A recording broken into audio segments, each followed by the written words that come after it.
so I'll start with a little unboxing about this hose.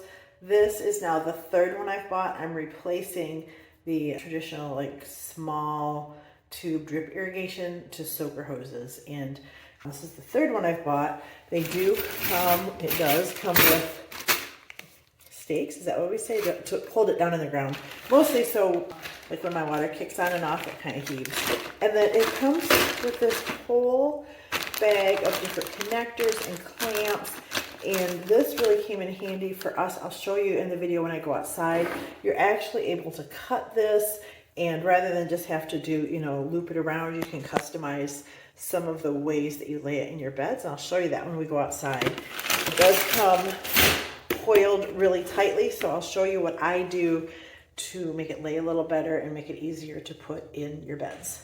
And then this is the second hose I ordered. I showed you the third one. The first one's already in the bed. So I've bought 3 of these. This is how much I like them. I take it outside and I gently, you know, it's got a coil to it or a wrap, gently work that coil out of it by just twisting as I'm laying it down. And I stretch it out so that it is more straight than not. And that makes it a lot easier when you want to go and lay it in your beds than having it on those tight coils. So I do this, I leave it out for a couple days, and then this one is ready to go in the beds. And I wanted to show you the water coverage, but it rained last night, so I can't. But my plants are happy and healthy, and let me see, if you look, you can see a little bit of it poking up right there. I didn't quite cover it in the mulch. So we laid out the hose there, it's kind of peeking out right there, and then we did our mulch. So that is going to help less evaporation, keep the hose from getting sun damaged, hopefully. I'm just going to cover this a little bit back up there we go, and waste less water. And this is doing a much better job at getting water to my plants and my lavender than it was before. Previously I used the like 1/4-inch drip with the emitter heads, and when you have a few plants that's fine, but then as you start adding and moving plants around, it just got too complicated.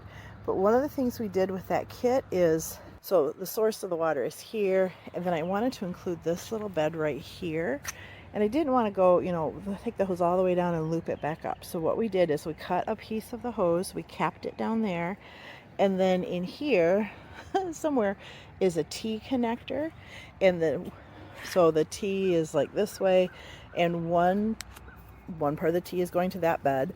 The other part of the T is the service line to all of this, and it goes under the stairs, and it goes all the way over there.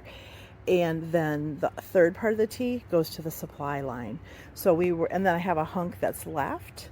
So that was very handy. One of the things we're going to do with this new hose is we're going to make a big loop to go around the spruce tree with a T, so we don't have to wrap it all the way around. You can bury it better. And there's my mulch I still have to work on. It really lets you use the hose a lot more efficiently. So I will, when we lay down this next hose, I'll get some video for you and add it here. All right, so I'm going to show you how my soaker hose is set up. This is my timer, but these, I wanted to show you how they look when the water comes out. And I have 3. I like them so much, I have 3.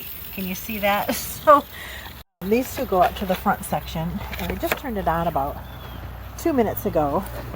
So you can see how much water's coming out of it.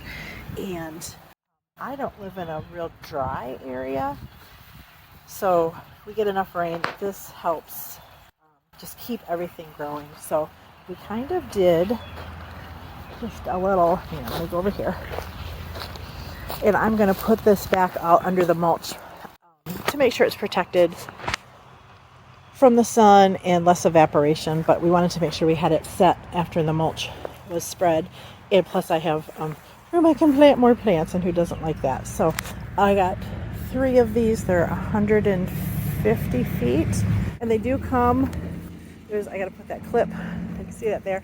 So this is the one, and we didn't need all of it, so we cut it and capped it, and now I have extra piece if I need to make repairs. And then the other one kind of came down here. It winds, you can see all through here, goes down through here, and even down here at the end of the hose, it's still pushing out a good amount of water. And then once these are covered in mulch, even better. So I've been really happy with these hoses. I bought 3, so obviously it's something I recommend. So maybe give these a try. I think you'd like them.